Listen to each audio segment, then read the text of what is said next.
Thank you, Presiding Officer. I know that the First Minister agrees that everyone should be able to benefit from a return to greater normality and no one should be left behind. And like other MSPs in the Chamber, I have constituents who previously had to shield or were vulnerable as a result of not being able to get the vaccine. They're feeling a bit scared at the prospect of restrictions being lifted and what that means for their quality of life. Can I ask the First Minister what further assurances she can give to them that, unlike the approach being taken by the UK Government, their wellbeing is being taken into account as protections are relaxed? First Minister.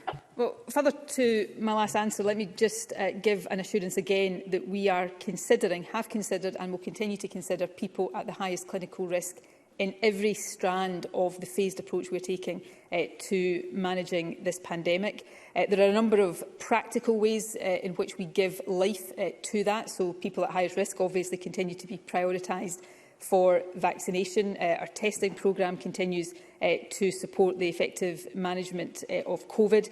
People who are at a higher clinical risk may also benefit from the new treatments that have been identified, and I set some of that out in my statement. And as I said in my previous answer, we are also continuing to encourage and to recommend to everybody across the country to adopt safe behaviours and practices that help keep those most vulnerable as safe as possible. This, from day one, has been a collective endeavour.